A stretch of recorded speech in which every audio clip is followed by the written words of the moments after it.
Hi hello నమస్తే welcome back to our channel. నేను మీ వైషు. ఈ శ్రావణ మాసంలో వరలక్ష్మి వ్రతం అందరి ఇళ్లలో జరుపుకుంటున్నారు. అయితే కొత్తగా పెళ్లి కాని వాళ్ళు అబ్బాయి అమ్మాయి కలిసి వరలక్ష్మి వ్రతం చేసుకుంటుంటే అసలు అలా పెళ్లి కాని వాళ్ళు వరలక్ష్మి వ్రతం చేసుకోవచ్చా? పెళ్లి కాని అమ్మాయిలు మాత్రమే కూర్చొని చేసుకుంటూ ఉంటారు, కానీ అమ్మాయి అబ్బాయి కలిసి ఫ్యూచర్లో పెళ్లి చేసుకోబోయే వాళ్ళు ఇట్లాంటి వ్రతాలు చేసుకోవచ్చా? దీని గురించి పెద్ద ఎత్తున వారే నడుస్తుందని చెప్పుకోవాలి. అసలు చేసుకోకూడదు, అలా ఎలా చేసుకుంటారని చెప్పేసి తిట్టేసుకుంటూ ఉన్నారు మొత్తం సోషల్ మీడియాలో. మరి నిజంగా చేసుకోవచ్చా? చేసుకుంటే అసలు తప్పేంటి? ఒకవేళ చేసుకోకూడదు అంటే వాళ్ళు ఎందుకు చేసుకుంటున్నారు? ఈ విషయం గురించి మాట్లాడడానికి ఈరోజు నాతో పాటు సోషల్ యాక్టివిస్ట్ కృష్ణకుమారి గారు ఉన్నారు. మేడంతో మాట్లాడదాం. హలో మ్యామ్, నమస్తే. నమస్తే. బాగున్నారా మ్యామ్? బాగున్నాను. వరలక్ష్మి వ్రతం ఈ శ్రావణ మాసంలో ప్రతి ఆడపిల్ల వాళ్ళ హస్బెండ్ బాగుండాలని చెప్పేసి పెళ్ళైన వాళ్ళు చేసుకుంటూ ఉంటారు అని అంటుంటారు. ఈ మధ్యలో ఈ సెకండ్ థర్డ్ వీక్స్లో పెళ్ళి కానీ మన సెలబ్రిటీ కపుల్స్ అందరూ కూర్చొని పెళ్లి చేసుకోబోతున్నాం కదా ఎలాగో అని వాళ్ళే ముందే పూజలు చేసేసుకున్నారు. దాని గురించి సోషల్ మీడియాలో అసలు ఎలా చేసుకుంటారు, దానికి ఒక తతంగం ఉంటుంది, ఇది ఉంటుంది, ఆ మాత్రం తెలియకుండా సెన్స్ లేకుండా ఎలా చేసుకుంటున్నారని పెద్ద ఎత్తున గొడవలు జరుగుతూ ఉన్నాయి. ఏంటి నిజం? అసలు ఎవరు చేసుకోవచ్చు, ఎవరు చేసుకోకూడదు, వీళ్ళు చేసుకుంటే తప్పేంటి? నేను ఎవరు చేసుకోవచ్చు, ఎవరు చేసుకోకూడదు, ఎలా చేసుకోవాలి అవన్నీ నాకు అసలు తెలియదు, నేను నమ్మను. కానీ ఈ మధ్యకాలంలో ఈ పూజల పేరుతోటి వాళ్ళ అంతస్తులు తెలియజేసుకోవాలి అనే ఒక ఆతృత మట్టుకు చాలా ఎక్కువైపోయింది. అక్కడ చిత్తం శివుడి మీద భక్తి చెప్పుల మీద అన్నట్లు ఏమాత్రం అసలు చిత్తశుద్ధి అనేది లేకోకుండా చాలామంది, అందరూ అని నేను అన్ను, చిత్తశుద్ధి లేకోకుండా పూజలు చేస్తున్నారు. మనకి సామెత కూడా ఉంది కదా, చిత్తశుద్ధి లేని శివ పూజలు ఏలరా, ఆచార్య శుద్ధి లేని ఆచారం ఏలరా అని చెప్పి మనకి సామెత ఉంది. అట్లా మరి ఏంటి అసలు దైవభక్తి ఉంది అనడానికి ఏంటి, లేదు అనడానికి ఏంటి? పైగా దాన్ని ఇట్లా ఎగ్జిబిషనిజం పేరుతోటి ప్రదర్శన వస్తువుగా భక్తిని చేయడం ఎంతవరకు కరెక్టు అనేది కనుక మాట్లాడుకోవాల్సి వస్తే, ఇది భక్తి ఉంది అనుకునే వాళ్ళకి వాళ్ళు సమాధానం చెప్పుకోవాల్సిన అవసరం ఖచ్చితంగా ఉంది. ఒకానొకప్పుడు ఒక ఊర్లో ఒక వినాయకుడి మండపం పెట్టేవాడు. ఊరు మొత్తానికి ఒకటే ఉండేది, ఊరు మొత్తానికి ఒకటే శ్రీరామును పందిరి ఉండేది. రాముడి పెళ్ళి ఒక చోటే చేసేవాళ్ళు, రాములోరి గుడి దగ్గరే పందిరులేసి చేసేవాళ్ళు. ఇప్పుడు అట్లా కాదు. ఇప్పుడు కులానికి ఒక చోట పందిర్లు వేసుకుని చేసుకుంటున్నారు. గుడున్నా లేకపోయినా రాముడి విగ్రహం పెట్టుకొని అంటే భక్తి అనేది ఒక రకంగా ఒక ఆధిపత్యానికి చిహ్నంగా తయారైంది. ఈ మధ్యకాలంలో గుడులు ఎక్కువగా కనిపిస్తున్నాయి. గుడులు కొత్త గుడులు కడుతున్నారు. ఈ కొత్త కాలనీలు వస్తున్నాయి. కొత్త కాలనీ వచ్చిన ప్రతి చోట గుడి వస్తుంది. అంటే మనకి అర్థమయ్యేది ఏంటి అంటే, అక్కడ ఆ గుడి కోసం ఒక పాలక వర్గం, అంటే ఇండైరెక్ట్గా ఒక పెత్తనం. ఎవరు గుడికి డబ్బులు ఇవ్వగలుగుతారు? డబ్బులు సంపాదించే వాళ్ళే గుడికి ఇవ్వగలరు. ఇవాళ కొత్తగా డబ్బులు సంపాదిస్తున్న వాళ్ళు ఎవరు అంటే గనక రియల్ ఎస్టేట్ వాళ్ళు ఎక్కువ కొత్తగా డబ్బులు సంపాదిస్తున్నారు.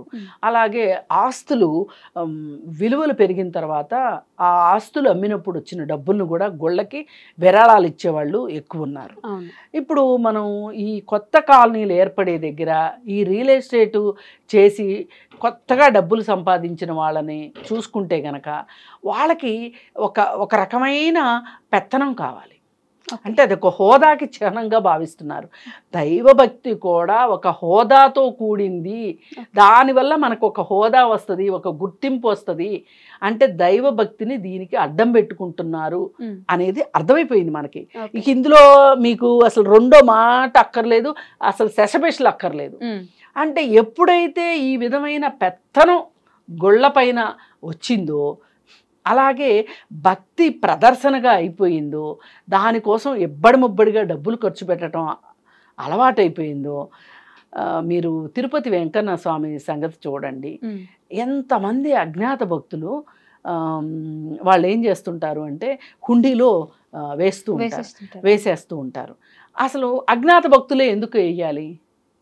మామూలుగా ఒక భక్తుడు వచ్చి నేను 5 కోట్లు విరాళం ఇస్తున్నాను అని ఎందుకు చెప్పుకోలేరు? మీరు ఇవ్వాలనుకున్న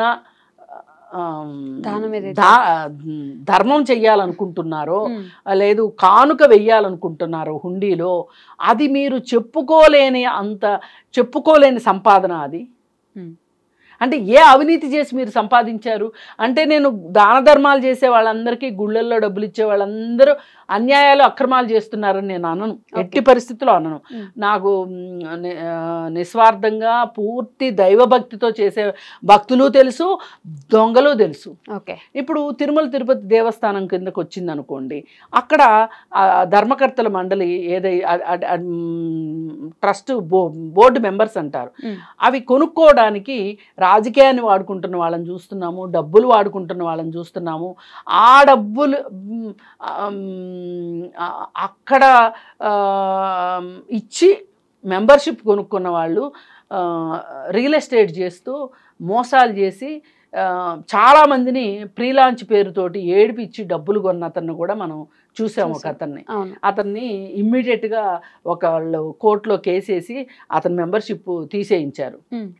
అంటే ఇదంతా ఎందుకు చెప్తున్నా అంటే, అసలు భక్తిలో ఎప్పుడైతే డబ్బు వచ్చి చేరుతుందో, అంటే మా దగ్గర ఉంది, మేము దేవుడికి ఇవ్వాలనుకుంటున్నాం, ఇస్తాం, తప్పేంటి అని నేను తప్పు అనట్లేదు. దాన్ని నేను ఇచ్చేదాని గురించి నేను తప్పు అనట్లేదు. కానీ ఆ దేవుడికి ఇచ్చే డబ్బు నీకు ఎలా వచ్చింది అనేది ఒక నీ మనసుకైతే నువ్వు ప్రపంచానికి ప్రకటించక్కర్లేదు, నీ మనసుకైతే నీకు తెలుసు కదా. అంత దారుణం చేసి దేవుడికి వాటా ఇవ్వాల్సిన అవసరం ఏంటి? భక్తి సోషల్ మీడియా కోసం ఈ మధ్య పెరిగిపోయింది. భక్తి పెరిగిపోయింది. ఇప్పుడు గాలి జనార్దన్ రెడ్డి అని ఒక అతను ఉన్నాడు, అతను 18 కోట్లు పెట్టి ఒక కిరీటం చేయించి ఇచ్చాడు. ఇప్పుడైతే అది 100 కోట్లు అవుతుంది. ఆయన చూసి ఇంకొకళ్ళు చూసి ఇంకొకళ్ళు. ఇప్పుడు ఈ రాష్ట్రం మాజీ ముఖ్యమంత్రి గారు నాకు అధికారం వస్తే నేను ఇస్తాను అని చెప్పి అప్పుడు తీసుకెళ్ళి ఇచ్చారు. ఇవన్నీ ఏంటి అంటే, అసలు ఎందుకు దేవుణ్ణి ఇంత కానుకల రూపంలో ఎందుకు దేవుణ్ణి చూస్తున్నారు? దేవుడిగా ఎందుకు మీరు చూడలేకపోతున్నారు? మీరు మనుషులుగా ఉంటే దేవుడిగా చూస్తారు. ఇప్పుడు పాండురంగ మహత్యం అని ఒక సినిమా ఉంది, దానిలో పాండురంగుడు మట్టి తొక్కుతా అంటే ఎంత తన్మయత్వంతో ఆ మట్టిని తొక్కుతాడు అంటే, దాంట్లో తన కొడుకే పడిపోయి తన కొడుకు చనిపోయింది కూడా చూసుకోడు అనమాట. అంత మూర్ఖపు భక్తి అని నేను కావాలని అని కాదు, ఇంకోటి లేదు, పూర్తి నిస్వార్థమైన భక్తి ఉంటే తప్పేమీ లేదు. కానీ ప్రమాదకరమైన భక్తి ఏంటి అంటే, ఇవాళ ఏ దరిద్రాలైనా చేసి, ఏ చండాలాలైనా చేసి వీళ్ళు డబ్బు సంపాదించేసేసి దేవుడికి కొంచెం ఇచ్చేసేసి మనశ్శాంతి తెచ్చుకునే దాన్ని మట్టుకు నేను పూర్తిగా వ్యతిరేకిస్తాను. ఇకపోతే ఇవన్నీ ప్రదర్శన భక్తులు అయిపోయినాయి. భక్తి ప్రదర్శనమయం అయిపోయింది. ఈ ప్రదర్శనమయం అయిపోయిన భక్తిలో వినాయక చవితులు, ఈ వరలక్ష్మి వ్రతాలు, అలాగే శ్రీరామనవమి, ఇవన్నీ కూడా వచ్చేసేసి ఏం చేస్తున్నారు? ఇప్పుడు ఇందాక అనుకున్నాం కదా, ఊరికి ఒక వినాయకుడు అనుకుంటే, ఇప్పుడు హైదరాబాద్లో కూడా చాలా తక్కువ వినాయకుళ్ళు ఉన్న కాలం నుంచి ఇవాళ కొన్ని వేల వినాయకుళ్ళు వచ్చేసిన పరిస్థితి వచ్చింది. వచ్చేసి ఆ వినాయకుడి పేరుతోటి డబ్బులు వసూలు చేయటము, అక్కడ జరిగే నానా కంగాళి, ఇదంతా మనం చూస్తూనే ఉన్నాం. అది అయిపోయిన తర్వాత ఇక వరలక్ష్మి వ్రతం దగ్గరికి వస్తే, ఇది ముత్తైదువులు చేసుకుంటారు. అలాగే నార్త్ సైడ్ కూడా కర్వా చౌత్ అని ఇంకోటి, వాళ్ళు కూడా ఒక పండగ చేస్తారు. కార్తీక మాసంలో కార్తీక పౌర్ణమి ఇక్కడ కూడా చేస్తారు, అక్కడ కూడా చేస్తారు. అయితే ఇదంతా ఏంటి అంటే, భర్త యొక్క ఆరోగ్యం బాగుండాలని భార్యలు చేసే వ్రతం ఇది. అయితే శనగలు ఇస్తారు. ఇది ఈ వర్షాకాలంలో శనగలు తింటే మంచిది, ప్రోటీన్ ఫుడ్ అనే ఉద్దేశంతో ఇచ్చుకుంటున్నాం అని చెప్పి ఆవిడికి శనగలు ఇస్తే, ఈవిడికి శనగలు ఇస్తే, ఇద్దరు కలిసి ఇంటికి తీసుకెళ్ళి మొగుడికి పెడితే మొగుడు బాగా ఆరోగ్యంగా ఉంటాడు అనేది వాళ్ళ నానుడి.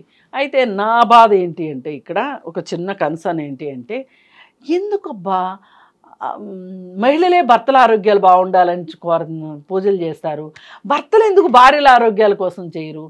పోనీ నేనేమంటానంటే, మీరేం పూజలు చేయొద్దు కానీ భర్తలు ఈ శ్రావణ మాసం సందర్భంగా మీ భార్యలకి హెల్త్ చెకప్లు చేయించండి.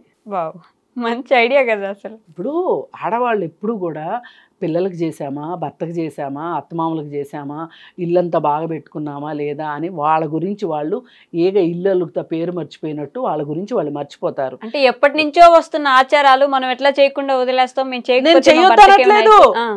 ఇప్పుడు భక్తి వ్యక్తిగతం, ఖచ్చితంగా అది ప్రదర్శన కాదు. ఇంతవరకు గుర్తుపెట్టుకుంటే చాలు. ఇకపోతే భర్త కోసమే వ్రతాలు, నోములు, పుణ్య ఇవన్నీ చేస్తున్నారు కదా వీళ్ళు. సరే చెయ్యండి మీరు, కానీ మీకు ప్రతిగా మీ భర్త ఈ ఆధునిక కాలంలో ఆలోచించాల్సింది ఏంటంటే, నా భార్య ఆరోగ్యం ఎలా ఉంది, నా ఆరోగ్యం కోసం కదా నా భార్య ఇంత పూజ చేస్తుంది, నా భార్య ఆరోగ్యం కోసం నేనేం చేస్తున్నానని ఏ పురుషుడైనా ఆలోచించుకున్నాడా? తీసుకెళ్ళి ఇయర్లీ చెకప్ చేయించారనుకోండి ఈ పండగ సందర్భంగా వాళ్ళ ఆరోగ్యం గురించి, వాళ్ళకి ఏమైనా ఒక అనారోగ్యం బయటపడింది అనుకో, ఈ టెస్ట్ చేయించకపోతే బయటపడుకోకుండా డైరెక్ట్గా రోగమే బయటపడింది అనుకో, కష్టం అవుతుంది కదా.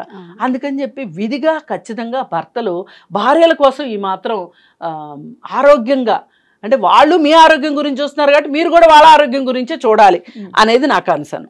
సరే, ఇది అయిపోయింది. ఇంకా అసలు ఇప్పుడు సోషల్ మీడియాలో ఈ సెలబ్రిటీలు అనబడే మహిళామణుల యొక్క వాళ్ళు అప్లోడ్ చేస్తున్నవి చూస్తూ ఉంటే, మా ఇంటికి వచ్చిన 150 సెలబ్రిటీలు ఇచ్చుకుంటున్నాము వాయనం, పూచుకుంటున్నాము వాయనం, అందరి వీడియోస్ ఇవే ఉన్నాయి. అయితే ఇక్కడ మనం ఆలోచిస్తే గనక, నేను శాస్త్రాలు, ధర్మాలు ఇవన్నీ నేను మాట్లాడను, కానీ ఒక పెళ్ళి కానీ పెళ్ళి చేసుకుందాము అనుకుంటున్న వాళ్ళు పూజ చేశారు అని ఈ సంవత్సరం చాలా ఎక్కువ విమర్శల పాలయ్యారు. అయితే ఇప్పుడు మనుషులకి వేచి ఉండే గుణం తగ్గింది. ఓకే, దానికి రిఫ్లెక్షన్ ఇది. ఆగట్లే ఎక్కడ. ఎందుకంటే ఈ సంవత్సరం పెళ్లి చేసుకున్నారనుకోండి, పెళ్లి చేసుకున్న తర్వాత వ్రతం చేసుకోవచ్చు. లేదు, వచ్చే సంవత్సరం పెళ్లి చేసుకున్నారనుకోండి, ఆ తర్వాత సంవత్సరం వ్రతం చేసుకోవచ్చు. కానీ ఈలోపే మిస్ అయిపోతే అసలు వీళ్ళు ప్లెజర్ని పోస్ట్పోన్ చేయడానికి ఇష్టపడట్లా. ఓకే, ఇది ఒక రకంగా డిజైర్ని పోస్ట్పోన్ చేయటం అంటారు. డిజైర్ అంటే మనకు ఒక ఇష్టం కలిగింది, ఒక కోరిక కలిగింది, దాన్ని పోస్ట్పోన్ చేయడం. ఈ డిజైర్ని పోస్ట్పోన్ చేయడము అనే ఒక విషయం, ఇది ఎంత పెద్ద పర్సనాలిటీ డెవలప్మెంట్ కాన్సెప్టో తెలుసా అండి? చాలా పెద్ద పర్సనాలిటీ డెవలప్మెంట్ కాన్సెప్ట్. ఒకసారి ఏం చేశారంటే, ఈ పర్సనాలిటీ డెవలప్మెంట్ క్లాసెస్ అది తీసుకునేవాళ్ళు చాక్లెట్లు ఇచ్చారు పిల్లలకి. ఇచ్చి మేము చెప్పే వరకు ఎవరు దాన్ని రేపర్ తీయకూడదు, దాన్ని ముట్టుకోకూడదు, దాన్ని తినకూడదు అని చెప్పి, ఎవరైతే అలా ఉంటారో వాళ్ళకి మేము ప్రైజ్ ఇస్తాము అని చెప్పారు. ఓకే, కానీ దాదాపు 80% మంది పిల్లలు చూపులన్నీ చాక్లెట్ మీదే, మనసంతా చాక్లెట్ మీదే. ఎప్పుడు వాళ్ళు ఎస్ అంటారా, తినేయాలి అని కొంతమంది పిల్లలు, కొంతమంది అయితే అంతసేపు ఆకలేక తినేసిన పిల్లలు ఉన్నారు. కొంతమంది మాత్రమే, ఒక 20% మంది పిల్లలు మాత్రమే వాళ్ళు చెప్పిన సూచనల ప్రకారం తినకోకుండా ఆగారనమాట. ఇది దేనిని సూచిస్తుంది అంటే, వాళ్ళ కమిట్మెంట్ని సూచిస్తుంది. వాళ్ళకి ఒక ఎక్స్పీరియన్స్,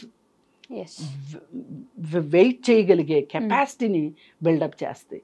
ఇప్పుడు పులి ఉంది చూసారా, అది వేట కోసం కొన్ని గంటలు మాటు వేస్తాయి. నువ్వు ఒక కార్యక్రమం నిర్వర్తించాలి అనుకుంటే, ఒక లక్ష్యాన్ని చేరుకోవాలి అనుకుంటే, నీకు వెయిట్ చేయగలిగే కెపాసిటీ కూడా ఉండాలి. అది ఈరోజు యూత్లో లేదు. దానికి సూచికే ఈ వరలక్ష్మి వ్రతంలో ఎవరైతే పెళ్లి చేసుకోకుండా వ్రతం చేసుకున్నారో, అది కూడా అంత హంగు ఆర్భాటాలు అది సోషల్ మీడియాలో పెట్టడం, ఇది చూస్తే మనకి అంటే ఒక చిన్న ఇంత పెద్ద కాన్సెప్ట్ వెనక దాగుంది. ఇది మన క్యారెక్టర్ని చెప్తుంది. ఈ విషయానికి వస్తే సరే మీరు పూజ చేసుకున్నారు, బాగానే ఉంది. ఈ పూజ ఎందుకు చేశారు మీరు అసలు? మీ సంతోషం కోసం చేశారా? మీ హోదాను చూపించుకోవడానికి చేశారా? మీరు ఎంత ఖర్చు పెట్టారు అని చూడటానికా? మీరు ఎన్ని పువ్వులతోటి అలంకరించారు అని చూపించుకోవటానికా? ఒకప్పుడు బాగా పెద్ద సీనియర్ యాక్టర్స్ ఎవరైతే ఉండేవాళ్ళో వాళ్ళు మాత్రమే ఇలా చేసేవాళ్ళు కానీ అప్పుడు ఈ సోషల్ మీడియా లేదు కాబట్టి పెద్ద చూపించేవాళ్ళు ఎక్కడ తెలిసేది కాదు, కానీ చేసేవారట. అయితే ఇప్పుడు మట్టుకు చిన్న చిన్న జూనియర్ ఆర్టిస్టుల దగ్గర నుంచి, అలాగే టీవీ ఆర్టిస్టుల దగ్గర నుంచి, సినిమాల్లో ఆర్టిస్టుల దగ్గర నుంచి అందరికీ ఇది ఒక సంతలాగా అయిపోయింది. ఇది ఒక ప్రదర్శన అయిపోయింది. పదే పదే నేను ప్రదర్శన అనడం వెనకమాల నా ఉద్దేశం ఏంటంటే, మీరు భక్తిని ప్రదర్శనకి పెట్టకండి. మీరు భక్తితో ఉండండి. ఎందుకంటే భక్తి మీ వ్యక్తిగతం. అది మీకు సంతోషాన్ని ఇస్తుంది, మీకు ఒక స్వాంతాన్ని ఇస్తుంది, మీకు ఒక ఓదార్పుని ఇస్తుంది భక్తి అనుకుంటే భక్తిలో ఉండండి. కానీ మీ డబ్బులు చూపించుకోవటానికి, మీ హోదాలు చూపించుకోవటానికి, మీ హంగు ఆర్భాటాలు చూపించుకోవటానికి, ఒక వరలక్ష్మి వ్రతం కోసం 5 లక్షలు ఖర్చు పెట్టాను, 6 లక్షలు ఖర్చు పెట్టాను, 10 లక్షలు ఖర్చు పెట్టాను, 15 లక్షల నగ కొనుక్కున్నాను, ₹1,00,000 చీర కొనుక్కున్నాను, ఇవి చూపించడం మట్టుకు చాలా చాలా చాలా చాలా తప్పు. అది దాన్ని భక్తి అనరు, ప్రదర్శన అనే అంటారు. పైగా వినాయక చవితి అప్పుడు కూడా అంతే, పూజ చేసేసి హడావుడిగా ఒక గ్రూప్లో ఫస్ట్ ఎవరు పెట్టేశారు, ఏమేం పువ్వులు పెట్టారు. ఈ మధ్య లోకల్గా దొరికే పువ్వుల కంటే కూడా ఫారిన్ పువ్వులతో పూజలు చేయడం చాలా ఎక్కువైపోయింది. ఇప్పుడు పెళ్ళిళ్ళలో కూడా ఫారిన్ పువ్వులే ఎక్కువ వాడుతున్నారు, లోకల్ పువ్వులు వాడట్లా. అలాగే దేవుడి విషయం దగ్గరికి వచ్చేసరికి కూడా దేవుడికి కూడా వీళ్ళు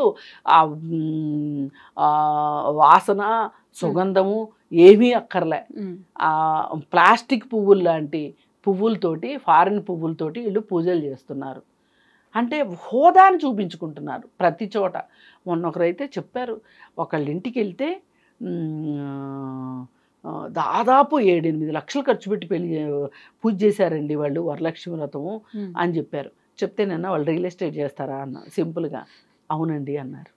ఈ మధ్య రియల్ ఎస్టేట్ చేసే వాళ్ళకి, ఈ మధ్యని కాదు అసలు ఎప్పుడు ఉందా జబ్బు. అంటే వాళ్ళైతేనే ఇంత అడ్డదిడ్డంగా ఖర్చు పెట్టగలరు. ఫార్మాస్యూటికల్ వాళ్ళు ఒకళ్ళు క్లాస్ 1 కాంట్రాక్టర్స్ అని చెప్పుకుంటారు, క్లాస్ 1గా స్మూత్గా దోపిడీ చేస్తారని అర్థం. అలాగే ఈ లిక్కర్ వ్యాపారస్తులు, ఇట్లాంటి వాళ్ళకి ముబ్బడిగా డబ్బులు ఉంటాయి. ఇప్పుడు ఒక ఎంప్లాయీ ఉన్నారనుకోండి, ఒక చిన్నపాటి వ్యాపారస్తులు ఉన్నారనుకోండి, ఒక కిరాణా షాప్ మెయింటైన్ చేసే వాళ్ళు ఉన్నారనుకోండి, వాళ్ళకి ఎక్కడి నుంచి వస్తాయి అన్ని డబ్బులు?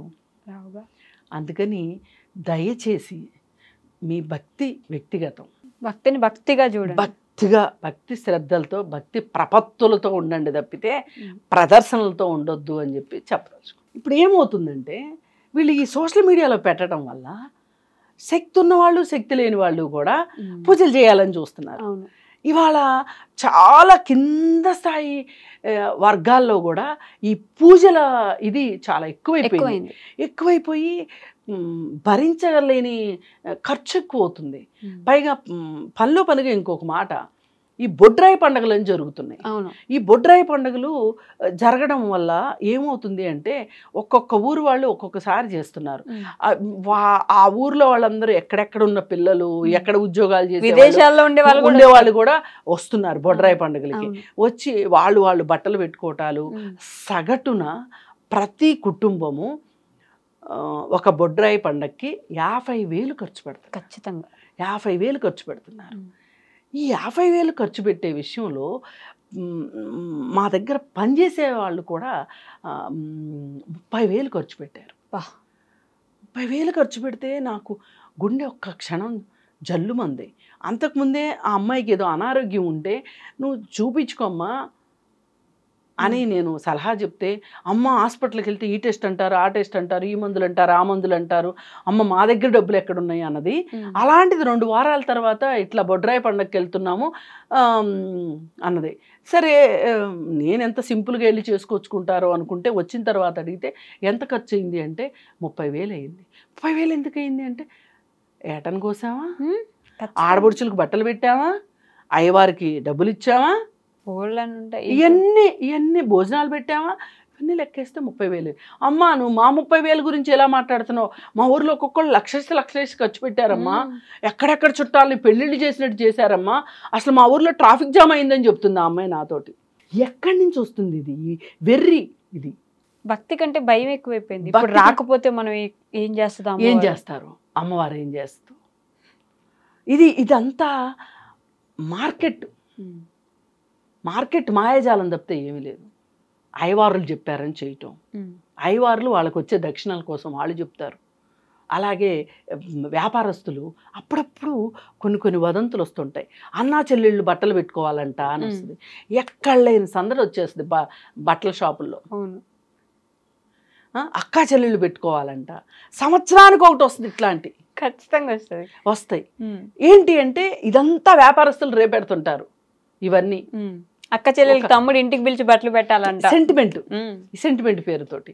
సరే, ఏది ఏమైనప్పటికీ కూడా మనం ఒకటే కోరుకునేది ఏంటంటే, ఎవరికి వాళ్ళు ఈ సోషల్ మీడియాలో చూసి దాని ప్రకారం కావాలనుకోవటం కానీ, అప్పులు చేసి చేయటం కానీ.